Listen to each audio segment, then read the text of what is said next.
ಹೇಳಿ ಸರ್, ಇಲ್ಲಿಗೆ ಹೋಗೋಣ ಮೀಟಿಂಗು. ಅರ್ಜೆಂಟ್ ಡೈರಿ ಸರ್ಕಲ್ ಬಿಟ್ಬಿಟ್ರೆ 2 ಪ್ಯಾಕೆಟ್ ಲಸ್ಸಿ ಕೊಡ್ಬಿಟ್ಟು ಬಸ್ ಹತ್ತಿ ಮಲಗ್ಬಿಟ್ರೆ ಆರಾಮ ಹೋಗಿ ಅಲ್ಲಿ ಸೇರ್ಬಿಡ್ತೀವಿ ಊರಿಗೆ ಸೇರೋದ ಇಲ್ಲ ಹಾಸನ ಸೇರೋದ ಗೊತ್ತಿಲ್ಲ. ಏನೋ ಮಾಡ್ತೀರ. ಮೀಟಿಂಗ್ ಇತ್ತೆ ಅಂದ್ರೆ ಹೋಗ್ಬೇಕು ಈಗ ಮೀಟಿಂಗ್ ಮನೇಲಿ ಹೇಳಿರೋದಲ್ಲ, ಹೋಗ್ಬೇಕು. ಯಾಕೆ ಸರ್ ಕಂಟೆಂಟ್ಗಳೇ ಮರ್ತೋಗ್ಬಿಟ್ವಲ್ಲ ಸರ್ ಈಗ. ಈ ತರ ಕಂಟೆಂಟ್ಗಳೇ ಮರ್ತೋಗ್ಬಿಟ್ವ ಸರ್.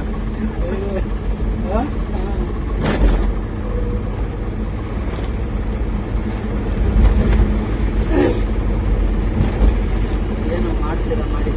ಇದೇ ನೋಡ್ತಾನೆ ಅಲ್ಲಿಗೆ ಹೋಗೋದು. ಯಾರು ಸರ್? ಒಟ್ಟು ಹೋಗೋದು ಸರ್ಕಲ್ಗೆ. ಇಲ್ಲ ಸರ್, ಮುಂದೆ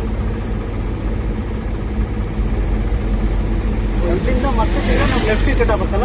ಇವನು ಯಾರೋ ತಿಂಡಿ ಬೇಗ ಆರ ಅವನೇ ತಗೊಂಡ್ಬೇಕು. ಅವನೇ ತಂದ್ರೆ ಪಾಪ ಎಲ್ಲರಿಗೂ ಈಸಿ ಆಗುತ್ತೆ. ಈಸಿ ಆಗುತ್ತೆ. ಯಾರೆಲ್ಲ ಬೈಕ್ ತುಂಬ ಹಾಕೊಂಡು ಹೋಗ್ಬೇಕು. ಇವ್ರು ಅವಳಿಂದೆ ಪ್ಲಸ್ಬರ್ ಹಾಕೊಂಡವ್ರು ಹಿಂದೆ.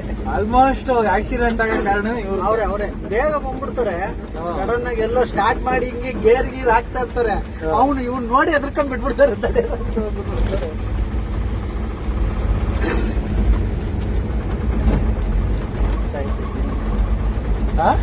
ಕಷ್ಟ ಐತೆ ಜೀವನ ಈಗ. ಯಾರ್ದು ಸರ್? ಅವ್ರ ಜೀವನ ನಮ್ ಕಷ್ಟ ಐತೆ, ನಮ್ ಜೀವನ ಕಷ್ಟ ಐತೆ. ಇಲ್ಲ, ಅವ್ರ ಜೀವನ ಹಂಗೆ ಹೋಗ್ತಾನೆ ಇರುತ್ತೆ. ಎಲ್ಲೋ ಓಡಾಡ್ಕೊಂಡು ಆರಾಮಾಗಿ 1-2 ತಿಂಗಳು ಗಾಡಿಲಿ ಬುದ್ಧಿ ಆಮೇಲೆ ರೆಸ್ಟ್ ತಗೊಂಡು ಆಪಲ್ ಗೀಪಲ್ ತಿಂದಿರ್ತಾರೆ. ನಾವಿಲ್ಲಿ ಕೆಲಸ ಮಾಡ್ಕೊಂಡೇ ಇರ್ತೀವಿ. ಎಲ್ಲ ನನ್ನಿನ ಸಿಲೆ ಹಾಕ್ಬಿಟ್ಟಾರಲ್ಲ ಇಲ್ಲಿ ಹಾರಾಡ್ರಂತ. ಹೌದು ಸರ್. ಯಾಕಂಗೆ ನೀವ್ ಒಂಥರ ಬಾಯಿ ಇದ್ದಂಗೆ ಸರ್. ಹಾಸನಕ್ಕೆ ರಾಜು ಬಾಯ್ ನಿಮ್ ನೇಮಲ್ಲೇ ಐತೆ ಬಾಯ್. ಇದೆಲ್ಲ ಸೇಲ್ದ ಗಾಡಿ ಸರ್? ಬಾಯ್ ಅಂದ್ರೆ ಡಾಯ್ ಹೆಸರ ಇಲ್ಲ ನಾಳೆ ಬರ್ತೀನಿ ಅಂತಲ್ಲ?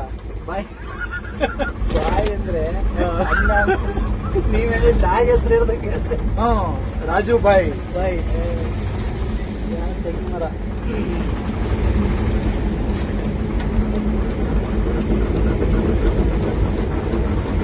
ಸರ್ ಅಲ್ಲಿ ನೋಡಿ ಯಾರೇ ಕರೀತಾರೆ, ಹೋಗೋಣ. ಎಲ್ಲಿ? ಅಲ್ಲೇ ಜಗ್ಗಿಡ್ಕೊಂಡ್ ಕೈಯಲ್ಲಿ ಸಮೃದ್ಧಿನ ಹೋಗೋದಾಯ್ತು. ಟೀ ಕುಡಿದ್ರೆ ಸಮೃದ್ಧಿ ಆಗ್ತೀವಿ ಅಂತನ. ಸಮೃದ್ಧಿ ಚಾಯ್ ಅಂತ ಅಲ್ಲ, ಒಂದು ಟೀಮ್ ಮರಕ್ಕೂ ಬೊಂಬೆ ಮಡಿಕೆಂತಾನೆ ಹೇಳಿ. ಹೌದು, ಕರೆಕ್ಟ್. ಬೊಂಬೆ ಏನಕ್ಕೆ ಕರಿಯಕ್ಕಂತಾನೆ ಇಟ್ಟಿರೋದ ಏನು? ಕರಿಯಕ್ಕೆ ಇಟ್ಟಿರೋದು ಎಲ್ಲ ನೋಡಿ ಬನ್ನಿ ಅಂತ.